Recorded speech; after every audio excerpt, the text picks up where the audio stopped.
सैफ अली खानवर झालेल्या हल्ला प्रकरणात एक जण ताब्यात. मुंबई पोलिसांनी एकाला ताब्यात घेतलं. ताब्यात घेतलेल्या संशयिताची चौकशी सुरू.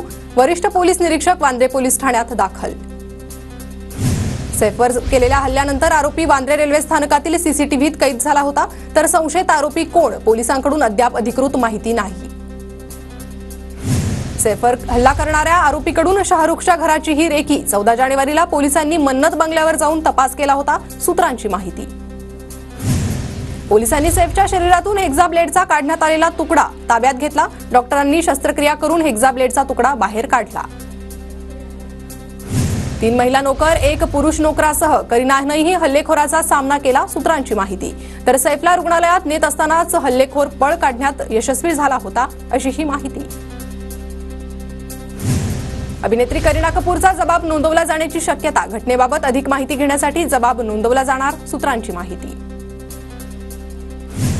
हल्लेखोराला कर्मचाऱ्यापैकी कुणी घरी प्रवेश दिला का, याचा शोध सुरू. घटनेच्या काही मिनिटं आधीच करीना घरी परतली होती. सूत्रांची माहिती. धनंजय मुंडेंच्या कार्यकाळात कृषी साहित्य खरेदीचं धोरण का बदललं? 2016ला सुरू झालेल्या डीबीटी योजनेत बदल का? हायकोर्टानं राज्य सरकारकडे मागितलं स्पष्टीकरण. याचिकाकर्त्याच्या आरोपांमध्ये तथ्य, सरकारनं स्पष्टीकरण द्यावं. हायकोर्टानं राज्य सरकारकडे स्पष्टीकरण मागितलं. कृषी साहित्य खरेदीत गैरप्रकार झाल्याचा याचिकाकर्त्यांचा आरोप. भाजपचे सर्व मंत्री आणि राष्ट्रीय स्वयंसेवक संघाच्या वरिष्ठांची बैठक. लोअर परळच्या संघ मुख्यालयात उद्यापासून 2 दिवसीय बैठकीचं आयोजन. मुख्यमंत्री फडणवीस आणि बावनकुळेही उपस्थित राहणार. सरकारी योजनांचे मूल्यमापन करण्यासाठी 7 सदस्यीय समिती. अर्थराज्यमंत्री आशिष जयस्वालांच्या अध्यक्षतेखाली समिती कामकाज करणार. सरकारी तिजोरीवरील भार कमी करण्यासाठी उपाययोजना सुरू. राष्ट्रवादी काँग्रेसचे 2 दिवसीय अधिवेशन शिर्डीत होणार. 18 आणि 19 जानेवारीला अधिवेशन. अजित पवार दिशा विकासाची, पुरोगामी विचारांची, असं अधिवेशनाला नाव. अधिवेशनाला छगन भुजबळ उपस्थित राहण्याची शक्यता कमी. प्रकृती अस्वस्थ असल्यामुळे भुजबळ अनुपस्थित राहण्याची शक्यता. तर मंत्री धनंजय मुंडे शिर्डीतील अधिवेशनाला उपस्थित राहणार. सूत्रांची माहिती. पुण्यात वाल्मिक कराडचे आणखी 3 फ्लॅट असल्याची माहिती. ज्योती जाधवच्या नावे फ्लॅट झाल्याची माहिती. आरोपी विष्णू साठेच्या खंडणी प्रकरणातील जामीन अर्जावर उद्या सुनावणी. केज न्यायालयात युक्तिवाद. वाल्मिक कराडच्या जामीन अर्जाला सीआयडीचा विरोध. शनिवारी केज कोर्टात जामीन अर्जावर सुनावणी. वाल्मिक कराड मकोकाचा आरोपी. जामीन मिळाला तर पुराव्यांची छेडछाड होऊ शकते. सीआयडीचं कोर्टात उत्तर सादर. मुख्यमंत्री लाडकी बहीण योजनेचा पुढचा हप्ता 26 जानेवारीपूर्वी मिळणार. 3 ते 4 दिवसात लाभार्थी महिलांना लाभ मिळणार. महिला आणि बालकल्याण मंत्री आदिती तटकरेंची माहिती. बुलढाण्यातील केस गळती प्रकरणाची मुख्यमंत्री फडणवीसांकडून दखल. केस गळती प्रकरणावर मंत्रिमंडळ बैठकीत सविस्तर चर्चा. केस गळती रुग्णांची संख्या 197 वर. केस गळतीचे कारण शोधण्यासाठी आयसीएमआरचं पथक. शेगावात ठाण मांडून. केस गळतीला 20 दिवसांपेक्षा जास्त दिवस उलटणंही कारण अद्याप अस्पष्ट. संजय शिरसाट सिडको अध्यक्षपदावरून पदमुक्त. मंत्रिपदी नियुक्ती झाल्यानं सिडकोच्या अध्यक्षपदावरून पदमुक्तता. आंबेडकरी अनुयायांकडून परभणी ते मुंबई लॉंग मार्च काढण्यात येणार. दुपारी 1 वाजता लॉंग मार्चला सुरुवात होणार.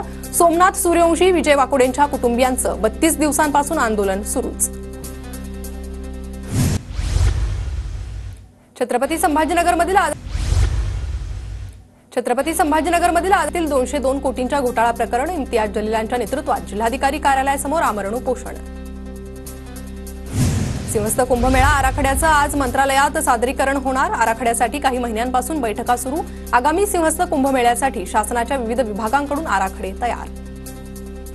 पुण्याच्या मुळशीमधल्या शेतकऱ्यांचा गुजरातमध्ये अभ्यास दौरा. महाराष्ट्र शासन कृषी विभाग आणि शेतकरी संघातर्फे सहलीचं आयोजन. आधुनिक शेतीच्या पद्धतीची माहिती घेण्यासाठी हा दौरा. पुणे महानगरपालिकेसाठी मनसेकडून तयारी सुरू. समस्या जाणून घेण्यासाठी मनसे पदाधिकारी नागरिकांच्या घरी जाणार. मनसेकडून प्रभागनिहाय आढावा घेत तयारी केली जाणार. बीड हत्या प्रकरणी पंढरपुरात 22 जानेवारीला आक्रोश मोर्चा. देशमुख कुटुंबासह मनोज जरांगे, सुरेश धस मोर्चाला उपस्थित राहणार. आरोपींविरोधात चार्जशीट दाखल होईपर्यंत मोर्चे सुरूच ठेवण्याचा निर्धार.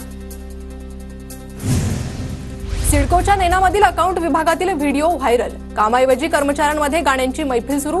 प्रकरण समोर आलेल्या प्रकरणी खोटा गुन्हा दाखल केल्याचा व्हिडिओ काढणाऱ्याचा आरोप. साताऱ्याच्या नागठाणेचे आमदार मनोज घोरपडेंनी जनता दरबार घेऊन नागरिकांच्या समस्या सोडवल्या. जनता दरबारात 100 तक्रारी सोडवल्या. जनता दरबाराला नागरिकांचा उत्स्फूर्त प्रतिसाद.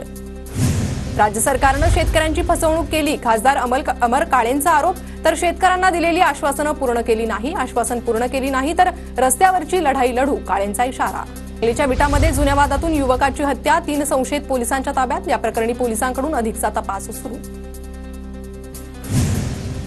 मुलीच्या उपचारासाठी आणलेली रक्कम हरवल्यानंतर नाशिक पोलिसांनी अवघ्या 2 तासात रक्कम परत मिळवून दिली. धुळे जिल्ह्यातील शिरपूरचे नितीन जाधव हे प्रवास करताना रिक्षातच विसरले होते पैशांची बॅग. जालन्यात अवैध वाळू उपसा केल्याप्रकरणी 15 जणांवर गोंदी पोलीस ठाण्यात गुन्हा दाखल. महसूल विभागाकडून 100 ब्रास वाळू जप्त. कारवाईमुळे वाळू माफियांचे धाबे दणाणले. बीडच्या आष्टीतील वाहिरा परिसरात 2 सख्ख्या भावांची निर्घृण हत्या. जुन्या वादातून नातेवाईकांनीच हत्या केल्याचा प्राथमिक माहिती. तर हत्येप्रकरणी 4 संशयित पोलिसांच्या ताब्यात. नाशिकमध्ये चालत्या बसमधून रिक्षाला टोचन देणारे बसचालक आणि वाहक निलंबित. रिक्षा आणि बसचा व्हिडिओ सोशल मीडियावर व्हायरल झाल्यानंतर कारवाई. जालन्याच्या भोकरदनमध्ये सार्वजनिक बांधकाम विभागाकडून 250 वाहनांवर कारवाई. वाहतुकीला अडचण ठरणारी वाहनं जमीनदोस्त. गोंदिया शासकीय वैद्यकीय महाविद्यालयात परिचारिकांचा तुटवडा. परिचारिका आणि परिसेविकांची पदं मंजूर असूनही केवळ 145 कर्मचाऱ्यांचीच नियुक्ती. वर्ध्याच्या परिवहन महामंडळाच्या आगारात नेत्र आणि आरोग्य तपासणी. राष्ट्रीय रस्ता सुरक्षा महिना अंतर्गत विविध कार्यक्रमाचं आयोजन. शिबिरात 105 कर्मचाऱ्यांची आरोग्य तपासणी.